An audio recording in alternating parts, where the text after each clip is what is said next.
lisani yaquli aman. Ibu-ibu pengurus pimpinan ranting Aisyah Kembang yang terhormat, serta seluruh ibu-ibu hadirin pengajian rutin Rabunan ranting Ambu Kembang yang sore hari ini sudah berkenan hadir berkumpul bersama dalam kondisi yang sehat. Harapannya semua sehat. Rodo-rodo ora penak awake sithik gara-gara pingin mencari ilmu, diniatkan untuk tetap datang. Mudah-mudahan ibu-ibu bisa istiqomah. Tadi dari pembawa acara menyampaikan kalau saya akan memberikan tausiah koyon buatan pas menurut saya kayaknya kurang pas kalau saya di sini nanti memberikan tausiah. Jadi kita sharing saja, berbagi cerita, berbagi pengalaman. Izin memperkenalkan dulu, mungkin beberapa dari ibu-ibu ini sudah kenal, namun barangkali ada yang belum kenal, bisa nyambung silaturahmi ya. Izin menyampaikan, saya Feria Kurniawati. Kalau yang teman-teman sekolah ada Mbak Rika, Mbak Ikroma, Mbak Ani dan yang lain. Feria, saya Pekajangan, asli Pekajangan ya. Alhamdulillah kemarin beberapa waktu yang lalu pengurus Aisyah Ranting Ambu Kembang, dalam hal ini Buris, meminta saya untuk sharing di sini. Kemarin yang disampaikan Buris temanya adalah bagaimana menjaga kesehatan di usia 50 tahun. Karena mungkin permintaannya sebagian besar 50 tahun. Tapi kok kita protes, aku seket kok kayak materi seket kok. Tenang Rik, kok tak kayak iseng 45 tahun ke atas ya. Jadi kemarin disampaikan itu ya ibu-ibu yang silakan ya, harusnya mungkin mundur dari saya. Oh ya, saya izin menyampaikan, jadi saya sharing dalam hal ini karena apa? Ibu-ibu semua yang di sini ini akan nantinya mengalami hal yang sama ya. Semua harapannya bisa memasuki usia 45 tahun, 50 tahun, 55 tahun, berarti kan panjang umur kalau bisa melewati di umur itu. Nah, saya kaitkan dalam hal ini kesehatannya adalah bagaimana kesiapan, bagaimana menghadapi di usia 45 tahun, 50 tahun, dan 55 tahun, di mana kita semua akan menghadapi masa-masa menopause. Jadi ibu pasti sudah familiar, pasti sudah biasa dengar bahasa menopause. Apa itu menopause? Bagaimana nanti kita sharing ya. Jadi pada usia 45 tahun ini wanita itu akan mengalami perubahan kondisi, baik itu fisik maupun psikis.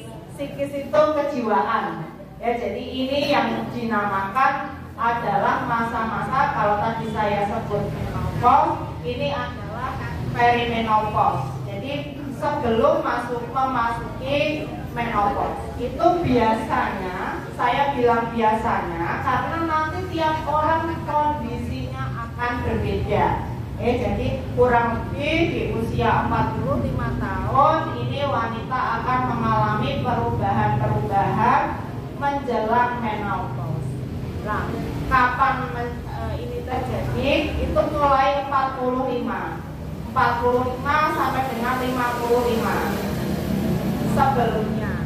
Dikatakan sudah masuk menopause, ya.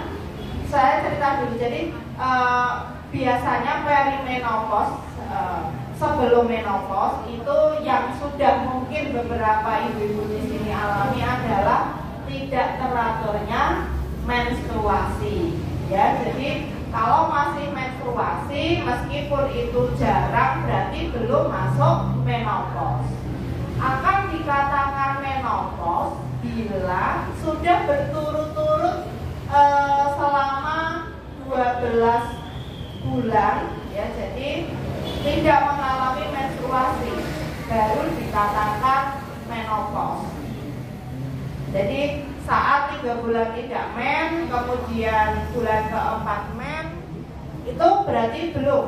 Tapi saat 12 bulan itu tidak men, berarti dia memasuki masa menopause. Seperti itu, ya. Nah, kondisi-kondisi yang dialami itu bermacam-macam tadi saya sampaikan. Yang pertama, menstruasinya tidak teratur, ya, karena terjadi penurunan hormon dalam rahim, itu ada hormon dan itu menurun, dampaknya akhirnya menstruasi tidak seperti sebelumnya, baik itu waktunya, dalam hal ini keteraturan bulannya mungkin 2 bulan sekali, 3 bulan sekali, maupun kuantitas itu biasanya mennya hari kedua banyak sampai dengan hari kelima, kemudian berangsur sedikit. Ini sekarang menjadi sedikit, mungkin hanya noflen, atau bahkan ada yang mens terus menerus, itu, jadi ada perubahan siklus. Masih bisa hamil tidak? Masih, ya. Jadi ada mungkin 45, 49 masih hamil.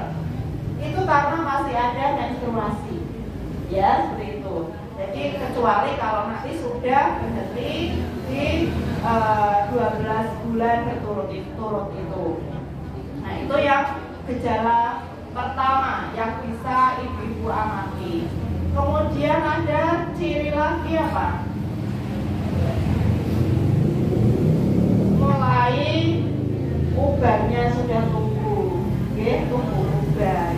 Kemudian rambutnya mulai rontok. Nek nyapu nang gigi di sini rambut, ya. Itu jebule rambut kita saya nyapu, ya. Terus yang berikutnya ada apa? Uban, terus yang paling sering adalah dan tidak kita sadari penurunan daya ingat, kelalenan. Nyeleke kunci lalen. Sing masak nuruske kompor ditinggal sedilur ngarep jebul kelalen. Itu mungkin tidak kita sadari, tapi itu terjadi. Tapi di usia-usia itu mulai menurun adalah hal yang wajar. Asal orang teman-teman, kalau teman-teman mengganggu itu juga perlu dikonsultasikan. Mungkin kitanya nggak sadar, tapi anak-anak kita, cucu mungkin, ibu saya ini kelalenan, simbah apa meneh, ya, seperti itu. Nah, itu yang berikutnya. Kemudian apa lagi? Kulitnya mulai kering, keriput, ya, mulai keriput kulit. Kemudian kan disawangi kabeh, dinek kabeh cacak bener apa ora, ya. Jadi itu hal yang wajar. Podo karo koncone, tidak hanya kita, tidak hanya di kulit, namun nur sewu di organ kelamin pun juga kering. Seperti itu. Jadi hal yang lumrah. Nanti asal tidak berlebihan itu masih hal yang wajar. Kemudian apa lagi? Nek iki mangkat pengajian di jam 4 kurang seperempat. Bali kuwi wis kesusu, wis kempet pipis. Nggih, laras napa mboten? Jadi Otot-otot di kandung kemih, otot-otot di organ perkemihan, karena kita perempuan juga organ-organ di reproduksi itu juga mengalami kekakuan dan kelemahan. Jadi kaku, kalau dulunya fleksibel, sekarang kaku elastis dulu, sekarang menjadi kaku tapi lemah. Yang dulu tahan dari pagi sampai dengan siang baru pipis, karena kandung kemihnya sampai penuh itu ototnya masih bisa tahan, seiso ngempet. Sekarang baru terisi sebagian, refleks pingin kencingnya sudah ada, wis pipis. No pipis piknik, pesen karo supirnya terus. Nek ono bensin mandek. Seperti itu. Jadi saya mungkin paling lah, dia mau kalau setelah pipis, nggak apa-apa. Tapi itu memang hal yang wajar. Jadi masih ada respon, kecuali yang pipis sampai tidak bisa terkontrol. Jadi wes ora kroso. Itu tidak apa-apa. Waktu sitik macret. Seperti itu juga masih lumrah. Guyon sitik wes ora iso ngempet. Enggak apa-apa seperti itu. Kemudian apa lagi? Dari dampak hormon itu juga beberapa kita itu sensitif. Sensitifnya apa, Bu? Orang kenonan. Ya? Sini kono ngarep kono tombone sing karo liyane dikirane dongeng awake dhewe. Ya kan baper kalau istilah sekarang. Sensitif, orang kena ngejengkel. Terus gampang cemas. Wis yamene anake wong Bali ya wis bar maghrib wis awean isu orang Bali ki nang apa ki bocah arek ngendi ki. Bocah saiki telepon malah dipateni ki. Ya kan seperti itu. Cemas, baik cemas itu, tapi kalau berlebihan akhirnya ganggu, ditambah kepuyuhan, ditambah bingungan, ya wes, ya. Jadi lebu metu seperti itu, tapi itu hal yang wajar dan kita orang tua ngeromi lari itu hal yang lumrah, ya. Tapi di usia tadi saat sudah mulai 45 ke atas menjelang menopause atau sudah menopause, hal itu lebih sering terjadi. Terus apa lagi ibu-ibu yang mungkin terjadi di usia ini? Pegel-pegel, ya, gampang nyeri. Itu juga misal apa? Lutut, dengkule rak kena dijak kerja sama, ya. Jadi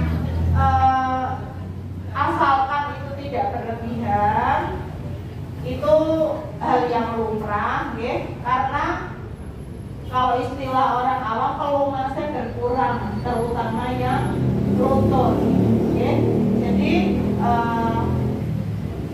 mungkin tetap untuk aktivitas asalkan itu tidak terlalu berat, itu bisa mengurangi nyerinya. Tapi kalau memang sudah nyeri, jangan dipaksakan, ya. Itu memang sudah seharusnya kontrol ke dokter, itu bisa dikontrolkan ke dokter, ya. Itu tadi gejala-gejala atau hal-hal yang bisa muncul selama menjelang menopause dan menopause. Terus antisipasi yang bisa kita lakukan apa? Tadi yang pertama, misalkan daya ingat kita sudah mulai turun, tetapi untuk mengurangi atau meminimalisirnya, misalkan nggo ngaji, ya, atau ikut forum yang seperti ini, atau apa ya? Nggih, sholat malam monggo, baca-baca, atau cari sing senang masak, mungkin cari-cari resep yang baru sehingga mengasah otak, menerima informasi-informasi baru. Jadi itu mengurangi atau meminimalisir daya ingat kita yang terlalu menurun. Nah ini kemarin itu ada informasi mungkin dari ibu-ibu yang kebetulan ini haji ya, sudah tahu informasi, mungkin ada beberapa yang jadi sekarang ini nanti akan diterapkan haji itu. Kalau dulu kan ada diumumkan ini loh calon-calon yang berangkat sekarang, baru kemudian membayar. Setelah membayar pelunasan itu baru diperiksa kesehatan,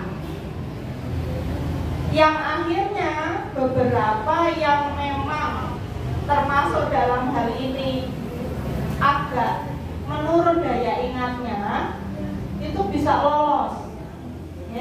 Ternyata di Mekah kasihan ya, Bu Nani, saya berangkat haji, Bu Nani ya jadi petugas ya, akan merepotkan sekali dan kasihan jamaah yang pikun, kasihan. Nah kalau sekarang ini kalau sudah daya ingat turun sampai mengganggu karena sekarang alurnya berbeda, jadi sekarang itu diumumkan calon yang akan berangkat, kemudian diperiksa kesehatannya, baru kalau istiqoah baru berangkat. Jadi kemungkinan yang daya ingatnya turun dan nanti dimungkinkan tercetus karena capek, karena stres, itu ada gangguan yang sampai bingungan itu mungkin untuk istiqoahnya terkendala.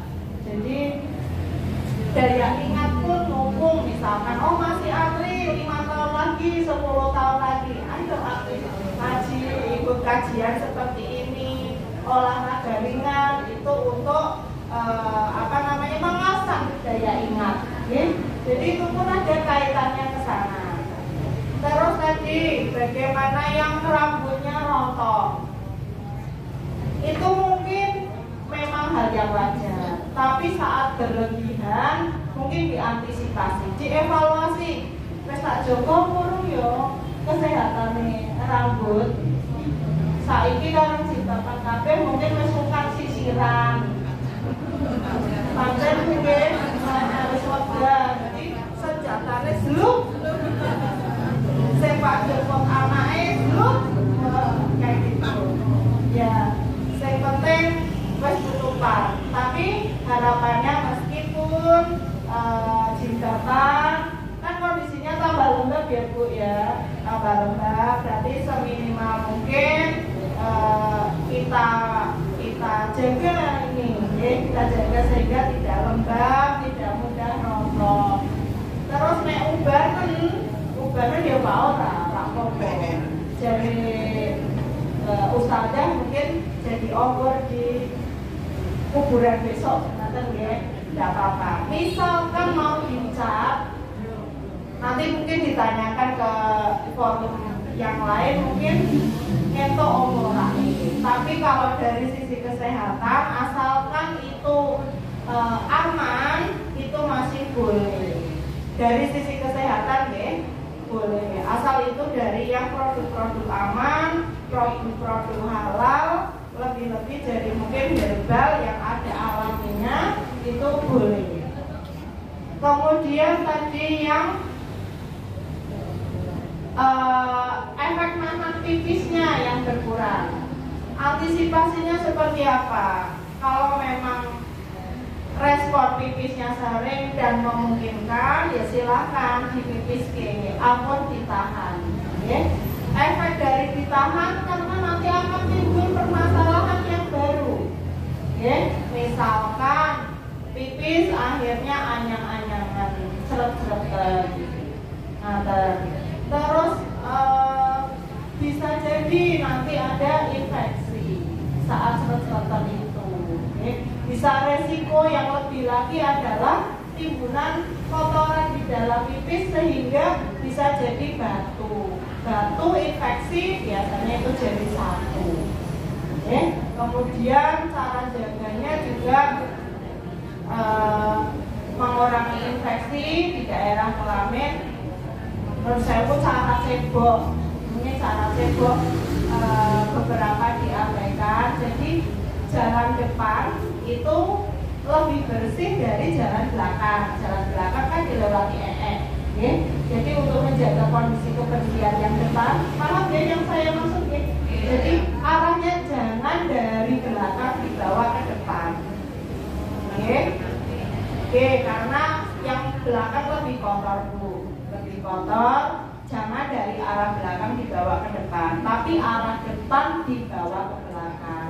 Resikonya apa? Tadi bisa jadi kotoran masuk ke lubang yang depan, memungkinkan infeksi atau memungkinkan kuman, jadi resikonya penyakit yang lain. Yang tadinya normal-normal saja, ini ada penyakit di situ. Kemudian kalau misalkan pipis, asal tadi pipisnya tidak nyeri, tidak perih, tidak ada masalah.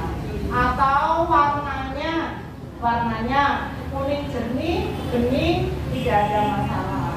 Kalau ada keruh atau ada keruh butek, berarti mungkin ada sesuatu. Atau warnanya berubah, misalkan agak kemerahan, atau agak coklat. Belum tentu itu penyakit juga, mungkin karena minumnya yang kurang, bisa jadi. Kemudian di situ ada lagi, mungkin karena sering pipis, karena tidak di rumah, sehingga bar pipis boten dilap langsung ngambil celana malih, memungkinkan itu lembab. Lembab itu bisa jadi nanti muncul keputihan, efeknya keputihan. Terus misalkan lawis tua kok isi putih bayi, ternyata itu tadi disampaikan mungkin kan agak kering, tapi saat ada keputihan itu mungkin ada sesuatu. Jadi saat usia reproduksi normal tadi sebelum 45 itu memang ada mungkin ada yang kurang bisa membedakan mana keputihan itu normal atau tidak. Jadi saat masa sebelum premenopause tadi, sebelum menopause itu rutin setiap bulan kan men. Di tengah-tengahnya itu ada masa subur. Saat masa subur itu ada seperti keputihan, tapi itu bukan keputihan yang penyakit. Justru itu adalah keputihan yang sebagai petanda itu di kondisi yang masa subur. Itu berarti normal ini keputihannya. Namun ini tadi fokusnya adalah di usia yang 45, 55 dan ke sini itu seharusnya tadi teorinya rodok kering, itu kok tiba-tiba ada keputihan, berarti ini ada sesuatu. Keputihannya diperjelas lagi dengan adanya misal yang putihnya yang dulu itu putih biasa, kalau ini ada perubahan warna, misalkan agak hijau atau kuning, kemudian bau, kemudian gatal, itu bertanda keputihan yang tidak normal. Jadi keputihan yang ada kemungkinan ada sesuatu. Jadi ingat-ingatnya 3. Kalau salah satu itu ada, mungkin itu ada gangguan. Jadi warnanya berubah, berbau, gatal. Ada salah satu itu mungkin itu adalah suatu indikasi kudu diperiksa. Mungkin pas diupayakan dulu dengan cebok pakai suruh. Kalau beberapa hari itu belum ada perbaikan, mending dikontrolkan. Atau ada sesuatu yang misalkan kadang tiba-tiba berdarah atau kadang nyeri, juga perlu dikontrolkan seperti itu. Itu mungkin dulu yang saya sampaikan, ya. Jadi silakan nanti kalau ada pertanyaan, monggo bisa sharing. Ya, ada waktu 1/4 jam. Ciri yang paling dirasakan yang biasanya mengganggu di masa-masa tersebut adalah hot flash. Hot flash itu saya sendiri belum bisa menerjemahkan sebenarnya seperti apa gitu. Di teori itu 80% ibu-ibu akan mengalami hot flash. Hot flash itu perasaan panas, okay? Panas, ada yang di bagian tubuh atas saja, di leher, dada, menjalar ke tangan juga ada, kemudian diikuti keringat berlebihan, tiba-tiba gembrobyos, cemas, ada ketakutan, okay? Kemudian bisa jadi ada terlihat sampai memerah, permukaan kulitnya itu memerah.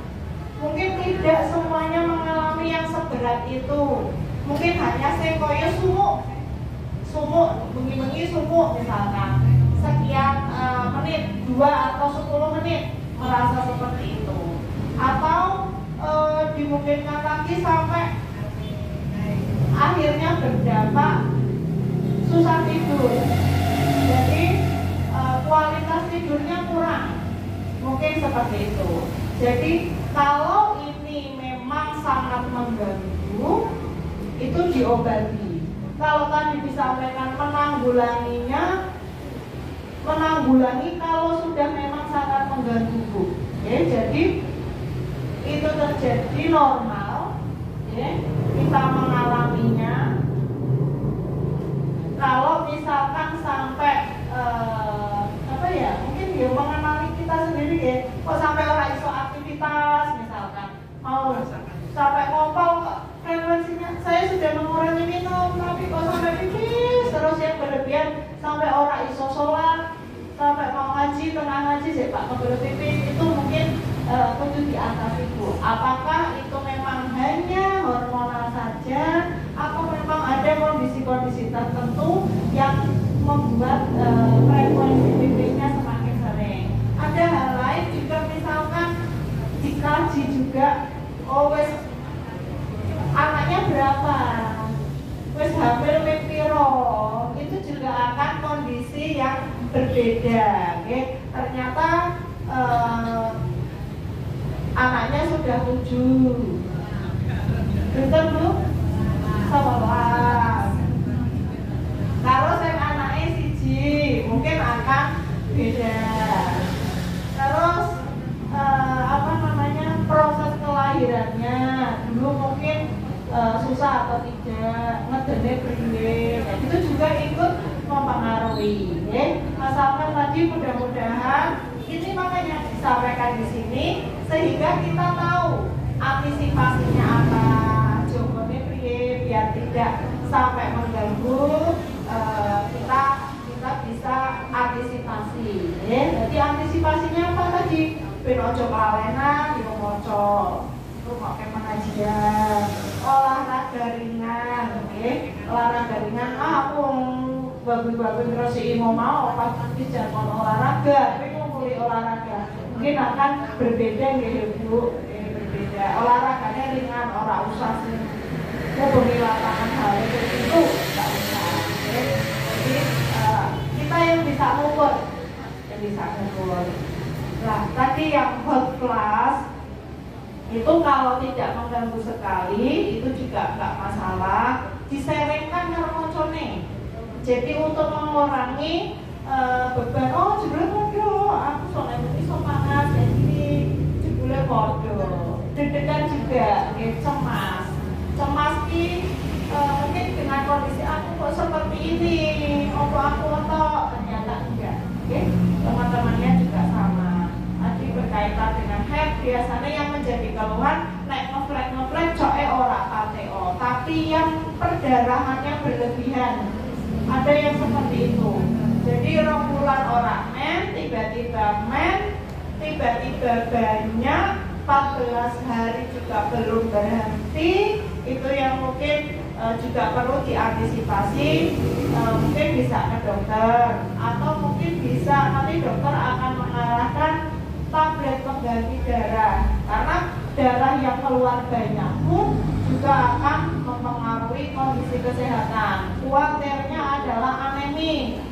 Ya, kalau anemi biasanya lemes, lesu. Kalau masih wajar, nanti dokter mungkin hanya akan menganjurkan pola makan tertentu, ya, minum susu atau makanan-makanan apa yang bisa ngejar. Tapi kalau misalkan kondisinya agak turun, biasanya diberikan tablet tambah darah. Ekstrimnya lagi, kalau sampai berlebihan, memang turun drastis, memang harus dirawat. Oke, seperti itu. Jadi jangan, memang ini hal yang lumrah, tapi saat memang diperkirakan atau setahu kita ini kan jadi ibu tahu ini mana yang wajar, mana yang tidak. Saat mendapati tidak wajar atau sudah mengganggu aktivitas, itu ke dokter. Jadi ke dokter tidak harus ke rumah sakit. Ada posyandu sekarang yang terdekat, bisa tanya-tanya ke posyandu dulu. Kemudian ke puskesmas. Eranya BPJS ke dokter BPJS. Pada rumah sakit orang itu, wis memang prosedurnya seperti itu, ke dokter puskesmas dulu atau ke dokter keluarga bisa. Minimal konsultasi dengan keluarga juga bisa, mengurangi kecemasan. Hubungan karo kowe iki ya iso. Aku wis men kok ora rampung priye yo. Ora rampung kok dhewe kayak gitu. Ada biasanya yang seperti itu. Tapi sampai langgar-langgar nggih, sampai beberapa kali ganti penggaruk mungkin ada sesuatu.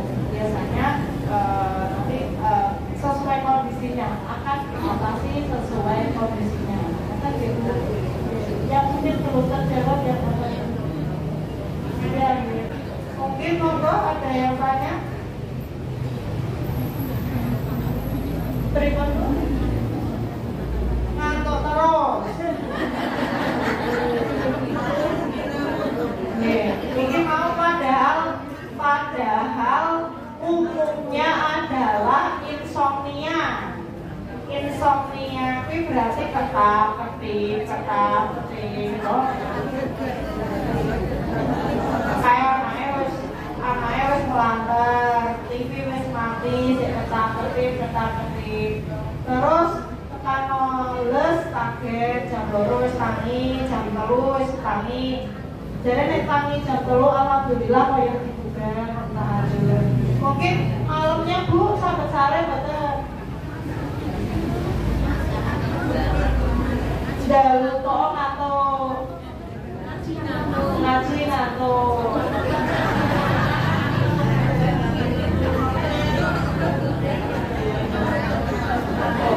jadi memang seperti ini.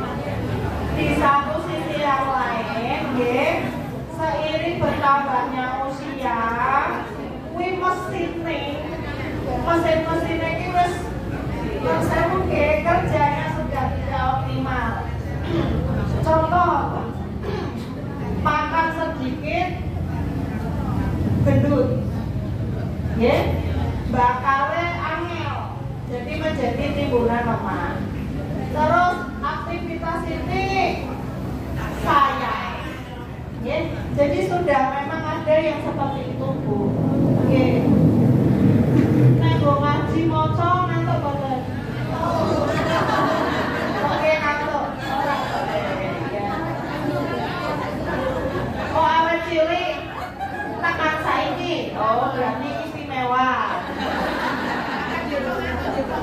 Jeko ngantuk ya karo ngadeg.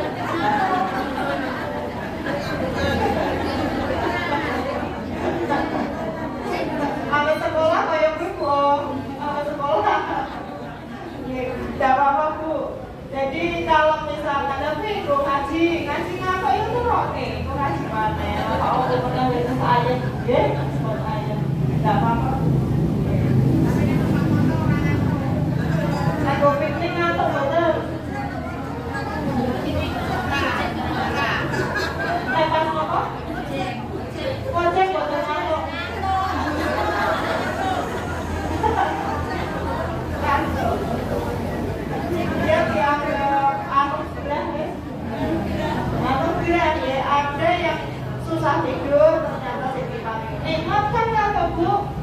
Ya, urusan duniawi hilang.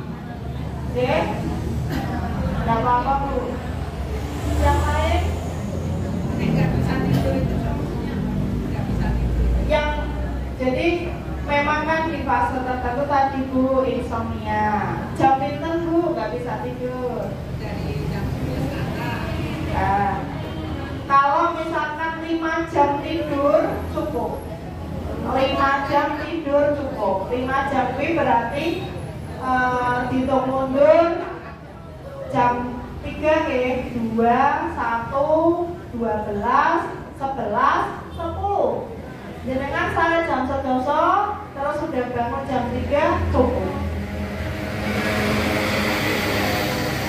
Oke, kalau misalkan susah tidur, mungkin sebelum target ini jam 10 Bu, pun makan sare jam 9. Butak jam 10 sare, jam 3 bangun udah tercukupi. Oke. 5 jam gak cocok, kurang dari itu gitu. Dan siang berjam sekilo, atau mungkin siangnya pun sare, atau mungkin hari itu aktivitasnya kurang sehingga mungkin tidak bisa tidur. Diminumi anget bisa, minum anget, rileks semua, makan sare. Itu mungkin yang lain? Oke Bu. Maunya tidur atau gimana itu, tapi kalau belum bisa sudah tidur. Pak Maghrib, tapi gue makan mau bosan. Aktivitas insya Allah nanti enggak. Digeser Bu atau digeser. Pagi ini jam 3, jam 2, karena itu mungkin itu bangunnya gak siap kok. Oke, jadi 5 jam Bu mungkin 5 jam. Jadi nanti aktivitas siang terus kan kesel. Nah keselnya juga siap jam bermaret ngantuk sare. Oh, iya. Jangan pesan itu ditidurkan, tidak ditidurkan. Oh, jam biologis ya. Berarti Bu aktivitas nanti jadi habis bisa malahan nggak bisa tidur. Diminumi anget, rileks, makan sare Bu. Nah saya itu usul HP-nan ya udah HP-nan. Ada yang berpikiran aku HP-nan ben ngantuk, wale malah HP-nya taruh, udah makan tidur. Saya ini Pak Turu pengen kan HP. Iya, ini kan nggak bisa tidur. HP-nan kalau main ngantuk, ya wale, jadi nggak bisa tidur. Ditambah efek radiasi HP-nya juga. Ya seperti itu. Ada yang lain? Oke, boleh monggo.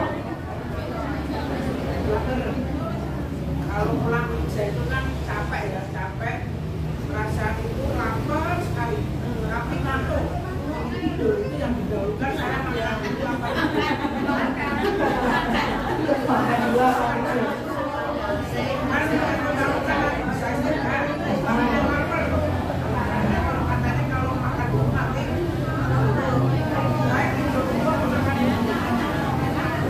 Kondisi orang beda-beda Bu.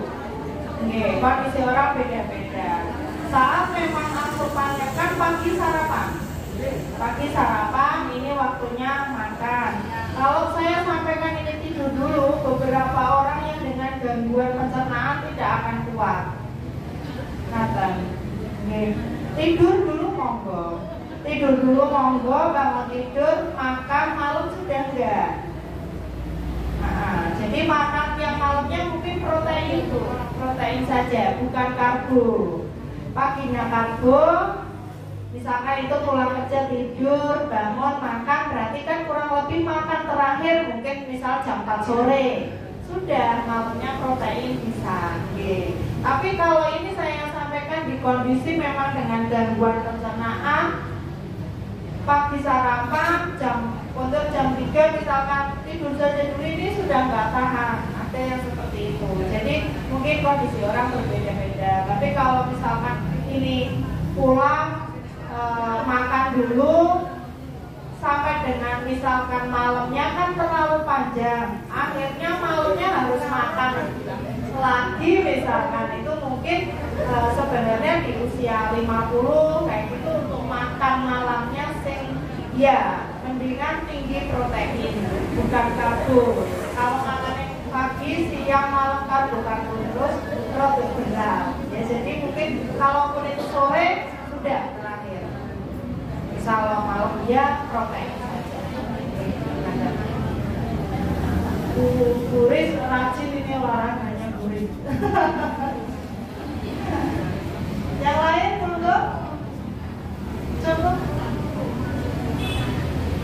cukup ya?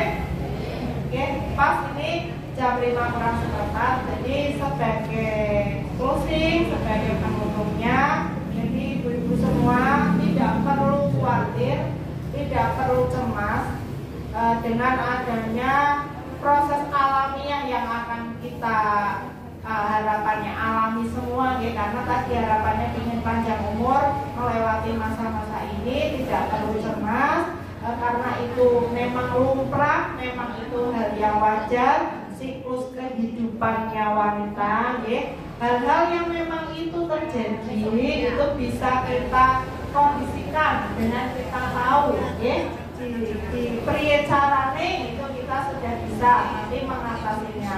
Kalau misal ada kendala yang sangat mengganggu atau memang itu di luar normalnya, bisa konsultasi ke dokter ya.